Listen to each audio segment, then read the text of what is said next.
Addison Corday. Corday was introduced as a young woman with a troubled background who became one of Jigsaw's victims in the infamous nerve gas house. This death involves a simple glass box that becomes an inescapable nightmare when you realize what happens to your arms. In her frantic search for the antidote that would save her life, Addison discovers this glass box with the cure inside. The only way to retrieve it is to insert her arms through two slots that are lined with inward-facing razor blades. At first glance, it seems doable. You put your arms in, grab the antidote, and pull them back out. But that's where Jigsaw's twisted genius comes into play. Once both arms are inserted through those slots, withdrawal becomes nearly impossible without severe laceration. The razor blades are designed to cut deeper the more you try to pull back. Addison becomes completely trapped, her arms locked in place by the very mechanism she thought would save her. She bleeds profusely as the realization hits. There's no way out without destroying herself. Her only hope lies in self-mutilation and sheer willpower, but even that's not enough. The blood loss is severe and constant. She's forced to watch herself slowly dying while the thing that could save her remains just inches away from her fingertips. Addison ultimately succumbs to blood loss in a slow, helpless death. But this is only the beginning, and the deaths get so much worse from here. Eric Matthews. Matthews was a detective whose nightmare began when he failed to save his son in the previous Saw game, but his real suffering was just getting started. This cop thought he'd seen the worst of Jigsaw's games, but months of psychological torture was just the beginning. After failing to navigate the first trap successfully, Eric becomes a recurring victim whose endurance gets tested to its absolute limit. Following his failure to save his son in Saw 2, Eric finds himself broken after months of psychological and physical torment. The isolation and the knowledge that his son suffered because of his mistakes builds into a psychological breaking point. In his desperation to escape this nightmare, Eric attempts to break his own foot to slip out of his restraints. But even this extreme measure doesn't save him. Eric eventually faces a final brutal confrontation with Amanda Young, who bludgeons him to death with an ice block. The violence is up close and personal, made even more horrific by the psychological state Eric is in when it happens. His death stands out because it's not just about the final moment of violence. It's about the extended psychological breakdown that precedes it. But unfortunately, the next one is so much worse. Gus Colliard. Colliard was a quiet participant trapped in the nerve gas house who let his curiosity and panic get the better of him in the worst possible way. All he did was look through a peephole, but what happened would make you never want to look through anything again. Early in the nerve gas house ordeal, group tensions are running very high as all the victims desperately try to find a way out. Everyone's scared, and the nerve gas is slowly killing all of them. Gus, being naturally impatient and increasingly panicked by their situation, becomes fixated on a locked door that might offer escape. The group is trying different approaches, but nothing's working. The clock is ticking, people are getting sicker, and Gus decides he needs to take matters into his own hands.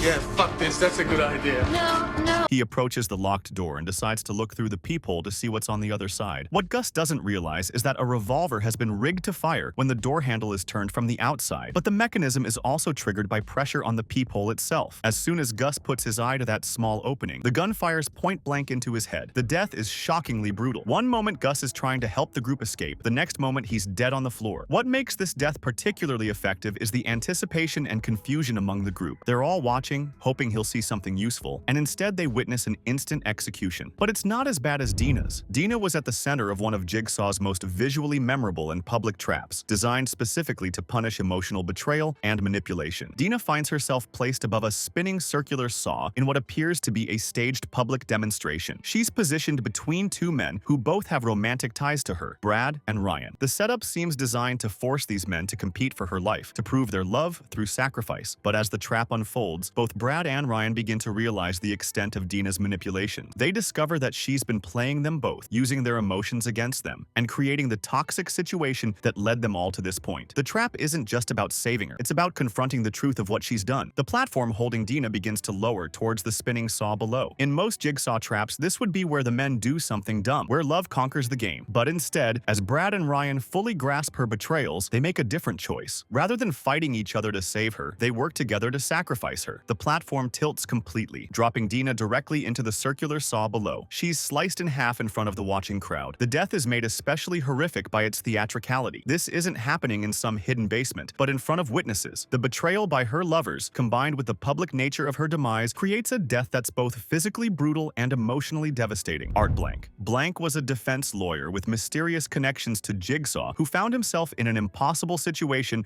where his professional skills meant nothing. Art finds himself forced into into a room with another victim whose eyes have been sewn shut. The two men are essentially trapped in a sensory deprivation experiment where neither can use their primary sense. Art cannot speak and the other man cannot see. This creates an immediate communication breakdown that turns deadly. Art's mouth has been forcibly sewn shut, making it impossible for him to explain the situation, negotiate, or use any of the verbal skills that define his profession. Meanwhile, his fellow victim is stumbling around in complete darkness, unable to understand what's happening or who's in the room with him. The trap becomes psychologically excruciating because Art knows he could potentially resolve the situation if he could just communicate. He understands the game, he might even have information that could save them both, but he's been robbed of the ability to share that knowledge. Unable to speak or negotiate with the other victim, panic and confusion take over. Both men's survival instincts kick in, but without communication, they turn against each other. The room becomes a scene of blind violence and muffled desperation. In the chaotic confrontation that follows, Art is ultimately shot and killed. His death represents the complete failure of communication and the breakdown of civilized problem-solving. But this isn't anywhere near as bad as the next one. Bobby Dagan. Dagan was a fraud who gained fame and fortune by falsely claiming to be a Jigsaw survivor, building an entire career on a lie. Bobby had written books, given speeches, and become a minor celebrity by claiming he survived one of Jigsaw's traps. He described in detail how he escaped and how the experience changed his life, but it was all completely fake. When Jigsaw discovers Bobby's deception, he designs a series of tests specifically meant to expose the lie. Bobby is captured and placed in what's called the hoisting trap, a device that will test whether he actually has the strength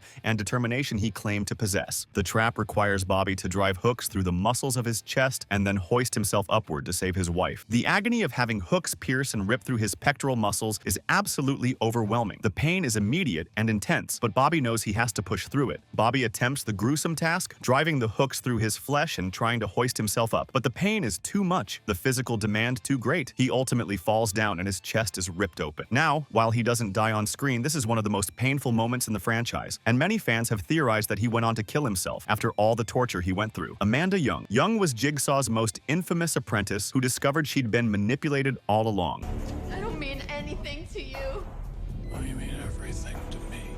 Leading to a psychological breakdown that made her physical death even more devastating. Amanda had survived her own trap in the first Saw film and became John Kramer's most devoted follower. She believed in his philosophy, carried out his work, and saw herself as continuing his mission. In many ways, she was the perfect student, dedicated, skilled, and completely committed to the cause. But Amanda's psychological state becomes increasingly unstable as she realizes the true extent of John's manipulation. She discovers that her own survival, her rescue, her entire relationship with him has been orchestrated from the beginning. The realization that she's been a pawn in a larger game devastates her emotionally. During a final confrontation with Lynn Denlin, Amanda's mental state completely breaks down. She's caught between her loyalty to John and her growing understanding of how she's been used. The psychological trauma of this revelation becomes too much to bear. In the chaotic shootout that follows, Amanda is shot in the neck. The wound is severe and immediately life-threatening. But what makes Amanda's death especially harrowing is the layered emotional trauma that accompanies it. She's dying not just from the bullet, but from the complete collapse of her worldview. The pain is physical, but the real agony comes from the betrayal, the regret, and the devastating realization that everything she believed about her relationship with John was a lie. But before I show you the worst ones, if you're enjoying this video so far, hit the subscribe button. Do it! Xavier Chavez. Chavez was one of the most aggressive and ruthless survivors in the nerve gas house who became increasingly violent as the situation deteriorated. Xavier starts the nerve gas house game like everyone else, scared, confused, and desperate to find a way out. But as the situation becomes more dire and the nerve gas continues to affect everyone, Xavier's approach becomes increasingly ruthless and violent. The key to survival in this particular game involves finding numbers that have been tattooed onto the victim's skin. These numbers are needed to unlock the safe containing the antidote. While others try to work together or find alternative solutions, Xavier decides to take a more direct approach. He becomes obsessed with literally cutting the numbers out of people's skin. Xavier transforms from a fellow victim into a predator, hunting down other survivors and mutilating them to get what he needs. His desperation overrides any sense of morality or cooperation. This violent approach escalates throughout the game as Xavier becomes more and more aggressive. He's no longer trying to save everyone. He's focused solely on his own survival, regardless of what it costs others. In a final confrontation with Daniel, the son of Detective Matthews, Xavier's violence finally meets its match. The fight is brutal and up close, with both participants fighting for their lives in the most direct way possible.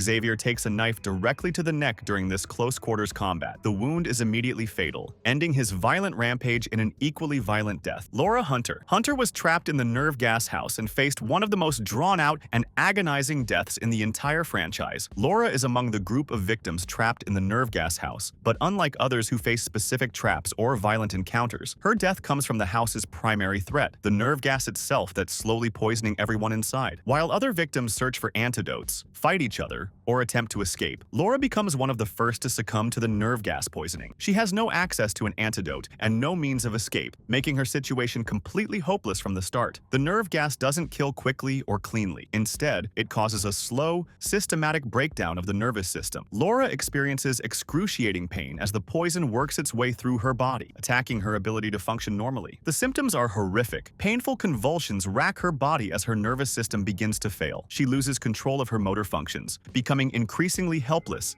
as the poison takes effect. The paralysis spreads gradually, making her aware of what's happening but unable to do anything about it. Laura slowly suffocates as the nerve gas completes its work. Her death is drawn out and agonizing, with no hope of rescue or relief. She's forced to endure the complete failure of her body's systems while remaining conscious of what's happening to her. But none of these deaths are as bad as the last one. Lawrence Gordon. Gordon was one of the franchise's earliest and most iconic victims, a doctor who faced an impossible choice that would define the entire Saw franchise. Dr. Lawrence Gordon finds himself chained by the ankle in a grimy bathroom, facing what appears to be an impossible situation. He's trapped with another victim, Adam, and given a simple but horrifying choice: kill Adam by 6 o'clock or watch his family die. The bathroom setup seems designed to break down everything Gordon represents as a medical professional. Instead of healing, he's being asked to kill. Instead of using his skills to save lives, he's forced to consider taking one. The psychological pressure builds as the 6 o'clock deadline approaches. But Gordon discovers a third option, one that requires him to make the most horrific decision any doctor could face. The only way to escape his ankle chain is to use a rusty hacksaw that's been provided, but it's not strong enough to cut through the chain itself. Gordon realizes he has to saw through his own foot to escape. This isn't a quick decision. It's a gradual realization that becomes more desperate as time runs out. The rusty hacksaw is dull and crude,